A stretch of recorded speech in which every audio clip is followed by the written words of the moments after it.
Ja fa 2 anys que ens vam decidir fer una aposta per Sallent. Ja fa 2 anys que vam decidir-nos a construir un local que, entre totes, fa possible que la nostra vila tingui un espai de pensament crític, de plantejament d'alternatives, de resposta a les agressions que patim, d'oci alternatiu, de presentació de llibres, de trobada, d'intercanvi, de debat, de lluita. Ja fa 2 anys que un centenar llarg de socis fem possible el manteniment d'aquest Ateneu. A vosaltres adrecem el primer agraïment. Gràcies. També fa 2 anys que treballem amb d'altres entitats del poble. L'Assemblea de Joves, Carrilet, La Llançadora, la secció vertical del FAES, Prou Sal, la CGT, l'AMPA del Torres Amat.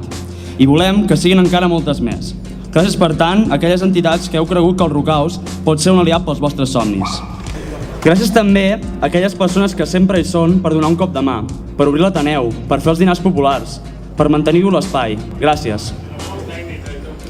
Ja fa 2 anys, dèiem, que Rocaus existeix. I ja fa 2 anys que Rocaus, setmana rere setmana, obre les portes i convida tothom a ser-hi. I per què? Potser es demanen alguns. Per què un espai com el Rocaus? Doncs perquè hi tenim dret, responem nosaltres. Tenim dret a voler saber quines són les veritables causes de la crisi i qui són els seus responsables. Tenim dret a fer vaga quan són els drets dels treballadors els que estan en joc. Tenim dret a explicar a tothom que hi ha alternatives a l'actual sistema capitalista i que la política de retallades és una estafa i és una cortina de fum per no atacar el veritable cor de la bèstia, els bancs, els lladres i els especuladors.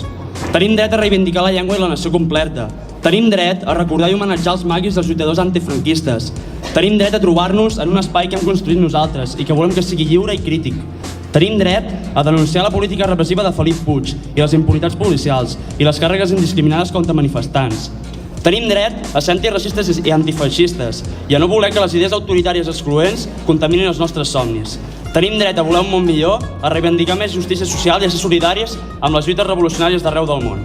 Tenim dret a no conformar-nos, a ser crítics, a ser radicals i a ser generosos.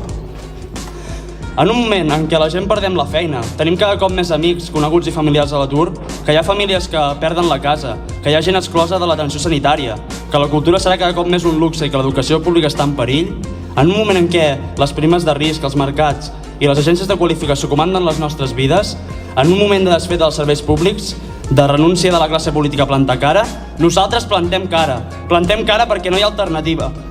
Perquè quedar-se a casa i empapar-se de televisió i conformisme no canviarà les coses.